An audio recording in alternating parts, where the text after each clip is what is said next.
Hello बच्चों, कैसे हैं सब। चलो आज ना हम रे ऑप्टिक्स का एक बहुत ही मजेदार टॉपिक समझेंगे। एक ऐसा टॉपिक जिसके बिना ना तो हीरे चमकते हैं और ना ही हमारा सुपर फास्ट इंटरनेट चलता है। हाँ, टॉपिक का नाम है टोटल इंटरनल रिफ्लेक्शन। और हम इसको इतने सिंपल तरीके से समझेंगे, आई प्रॉमिस, कि एग्जाम का हर सवाल आसान लगेगा।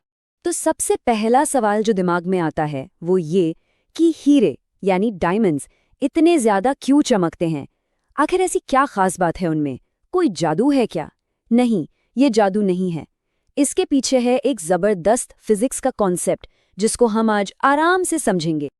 ओके, तो इस पूरी कहानी को समझने के लिए ना सबसे पहले हमें लाइट का एस्केप प्लान समझना होगा, उसका पहला रूल। और ये रूल तब काम आता है जब लाइट एक डेंसर मीडियम से एक रेयरर मीडियम में जाने की कोशिश करती है। मतलब एक ज्यादा घने से एक कम घने मीडियम। ये इस पूरे टॉपिक की सबसे सबसे इंपॉर्टेंट कंडीशन है। इस डायग्राम को देखो ध्यान से। जब एक लाइट की रे पानी से, जो कि एक डेंसर मीडियम है, हवा में जाती है यानी रेयरर मीडियम में, तो वो नॉर्मल से दूर भागती है। It bends away from the normal. और नॉर्मल क्या है? बस एक इमेजिनरी लाइन जो सरफेस के 90 डिग्री पर है। बस इतना याद रखना है। डेंसर से रेयरर जाते वक्त लाइट नॉर्मल से दूर भागेगी। सिंपल। ओके, आगे बढ़ते हैं। अब सोचो क्या होगा अगर हम एंगल ऑफ इंसिडेंस को धीरे धीरे बढ़ाते जाएं। थोड़ा और हम देखेंगे कि लाइट का बेचारी का ये एस्केप प्लान ना और मुश्किल होता जाता है। और फिर हम एक स्पेशल ब्रेकिंग पॉइंट पर पहुंचते हैं। चलो इस एस्केप प्लान को स्टेप बाय स्टेप देखते हैं। स्टेप 1, जब एंगल ऑफ इंसिडेंस यानी आई छोटा है तो लाइट आराम से रिफ्रैक्ट होकर निकल जाती है, कोई दिक्कत नहीं। स्टेप 2, हमने एंगल आई को थोड़ा बढ़ाया। अब देखो, रिफ्रैक्टेड रे और ज्यादा बेंड हो गई, उसके लिए निकलना थोड़ा मुश्किल हो गया। और अब आता है स्टेप 3, द ब्रेकिंग पॉइंट। हम एक ऐसे खास एंगल आईसी पर पहुंचते हैं जिसे कहते हैं क्रिटिकल एंगल, कि लाइट इतना ज्यादा बेंड हो जाती है कि आखिर में वो बिल्कुल सरफेस के ऊपर से निकलने लगती है। एंगल ऑफ रिफ्रैक्शन हो जाता है ठीक 90 डिग्रीज। बस इसके आगे एस्केप करना इम्पॉसिबल है। तो अब आती है बात एग्जाम की। एग्जाम सेफ डेफिनेशन क्या है? बिल्कुल एनसीईआरटी वाली। क्रिटिकल एंगल यानी आईसी डेंसर मीडियम में वो एंगल ऑफ इंसिडेंस है जिसके लिए रेयर मीडियम में एंगल ऑफ रिफ्रैक्शन ठीक 90 डिग्री हो जाता है। सिंपल, बिल्कुल वर्ड टू वर्ड। और ये याद रखना है कि ये आखिरी मौका है लाइट के पास एस्केप करने का। अच्छा, अब जरा इस टेबल पर नजर डालो। ये एनसीईआरटी की टेबल है, बहुत इंपॉर्टेंट। यहाँ एक पैटर्न है, ध्यान से देखो। जैसे जैसे मीडियम का रिफ्रैक्टिव इंडेक्स n बढ़ रहा है, वाटर फिर ग्लास फिर डायमंड, वैसे वैसे उसका क्रिटिकल एंगल IC कम होता जा रहा है। डायमंड को देखो, उसका रिफ्रैक्टिव इंडेक्स सबसे ज्यादा है 2.42, इसलिए उसका क्रिटिकल एंगल सबसे छोटा है, सिर्फ 24.41 डिग्री। इसका मतलब क्या हुआ? इसका मतलब ये हुआ कि डायमंड के अंदर लाइट को ट्रैप करना बहुत बहुत आसान है। और हाँ, इसको कैलकुलेट करने का एक फॉर्मूला भी है। ये सीधा स्नेल्स लॉ से निकलता है। फॉर्मूला है sin of IC is equal to n/1। sin IC is equal to n/1। अब ये n/1 क्या है? सिंपल है, ऊपर आएगा रेयर मीडियम का रिफ्रैक्टिव इंडेक्स और नीचे आएगा डेंसर मीडियम का रिफ्रैक्टिव इंडेक्स। और अगर हमारा रेयर मीडियम हवा है जिसका रिफ्रैक्टिव इंडेक्स हम 1 मानते हैं, तो फॉर्मूला और भी आसान हो जाता है। sin of IC is equal to 1/n। Okay, तो हमने ब्रेकिंग पॉइंट यानी क्रिटिकल एंगल तो समझ लिया, पर अब असली सवाल आता है, क्या होगा अगर angle of incidence critical angle से भी ज्यादा हो जाए? मतलब हम उस ब्रेकिंग पॉइंट को भी क्रॉस कर दें? तब लाइट उसी मीडियम में लॉक हो जाती है हमेशा के लिए। जब angle of incidence I critical angle IC से बड़ा हो जाता है तो रिफ्रैक्शन का तो सवाल ही पैदा नहीं होता। It's not possible. लाइट की रे दूसरे मीडियम में जा ही नहीं पाती।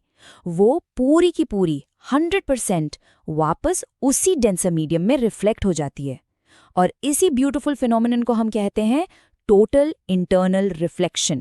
तो इसको आसान करने के लिए टोटल इंटरनल रिफ्लेक्शन के 2 गोल्डन रूल्स हैं। इनको हमेशा याद रखना है, एग्जाम के लिए सबसे इंपॉर्टेंट है ये। रूल नंबर 1, लाइट को हमेशा डेंसर से रेयर मीडियम में ट्रैवल करना होगा, ऑलवेज। और रूल नंबर 2, जो एंगल ऑफ इंसिडेंस आई है वो क्रिटिकल एंगल आईसी से बड़ा होना चाहिए। और सुनो, ये दोनों कंडीशंस एक साथ, आई रिपीट, एक साथ पूरी होनी चाहिए। एक भी मिस हुई तो टीआईआर नहीं होगा। चलो एक छोटा सा सिंपल सा एग्जाम्पल देखते हैं। मान लो पानी का क्रिटिकल एंगल है 48.75 डिग्रीज। अब अगर पानी के अंदर से एक लाइट रे सरफेस पर 50 डिग्री के एंगल पर हिट करती है तो सोचो क्या होगा। हम कंडीशंस चेक करेंगे। 50 डिग्री 48.75 डिग्री से बड़ा है? हाँ बिल्कुल है। तो क्या लाइट बाहर निकलेगी? नहीं, वो टोटली इंटरनली रिफ्लेक्ट हो जाएगी। देखा कितना सिंपल है। अब एक बहुत जरूरी हिस्सा, हम बात करेंगे उन साइलेंट किलर्स की। ये वो कॉमन मिस्टेक्स हैं जहां स्टूडेंट्स जानते हुए भी एग्जाम में मार्क्स गवा देते हैं। तो चलो इन गलतियों से बचना सीखते हैं। सबसे बड़ी गलतफहमी कि टीआईआर और नॉर्मल रिफ्लेक्शन एक ही चीज है। नहीं, बिल्कुल नहीं। देखो, रिफ्लेक्शन किसी भी सरफेस से हो सकता है, पर टीआईआर एक बहुत स्पेशल केस है। इसके लिए वही 2 गोल्डन रूल्स पूरे होने ही चाहिए, denser to rarer and angle of incidence greater than critical angle, दोनों हमेशा। और अब दूसरा साइलेंट किलर, बहुत से लोग ना ऑप्टिकल डेंसिटी को मास डेंसिटी समझ लेते हैं। सोचते हैं जो चीज़ भारी है वो ऑप्टिकली डेंस है। ये गलत है, ये दोनों अलग अलग चीज़ें हैं। देखो, ऑप्टिकल डेंसिटी का मतलब है कि लाइट उस मीडियम में कितनी स्लो चलती है। भारी हल्के से इसका लेना देना नहीं है। एनसीईआरटी का एक परफेक्ट एग्जाम्पल है इसके लिए। टर्पेंटाइन ऑयल, वो पानी से हल्का होता है, पानी पे तैरता है, पर ऑप्टिकली वो पानी से ज्यादा डेंस है। तो अब तक हमने थ्योरी समझ ली। चलो अब देखते हैं कि ये कमाल का फिजिक्स कॉन्सेप्ट हमारी रियल लाइफ में कहाँ कहाँ काम आता है। डायमंड से लेकर हाई स्पीड इंटरनेट तक ये हर जगह है। यहाँ देखो, यहाँ टीआईआर की असली पावर दिखती है। जो हम बाइनोक्यूलर्स यूज करते हैं ना, उनके अंदर जो प्रिज्म्स होते हैं वो टीआईआर का इस्तेमाल करके लाइट को परफेक्टली 90 या 180 डिग्री घुमा देते हैं, और वो भी बिना किसी शीशे के, बिना मिरर के। और आज का हाई स्पीड इंटरनेट, उसकी तो जान ही टीआईआर है।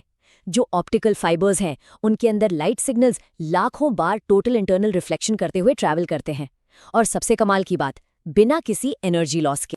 चलो तो एग्जाम के लिए एकदम फटाफट सारे इंपॉर्टेंट पॉइंट्स रिवाइज कर लेते हैं। रेडी? पॉइंट 1, लाइट को डेंसर से रेरर जाना है। पॉइंट 2, एंगल ऑफ इंसिडेंस आई को क्रिटिकल एंगल आईसी से बड़ा होना ही होगा। पॉइंट 3, फॉर्मूला याद रखना है, sign IC equal to 1/n अगर दूसरा मीडियम हवा है। और पॉइंट 4, सबसे इंपॉर्टेंट, ये 100% रिफ्लेक्शन है, मतलब zero loss of intensity, perfect reflection. और अब मैं आपको एक सवाल के साथ छोड़ता हूं, इस पर सोचना जरूर। अगर टोटल इंटरनल रिफ्लेक्शन लाइट को इतनी परफेक्टली एकदम लॉक कर देता है, तो फिर यही सेम फिनोमिनन गर्मियों में जब हम सड़क पर जाते हैं तो वहां पानी होने का धोखा यानी एक मिराज कैसे क्रिएट करता है? सोचिएगा जरूर।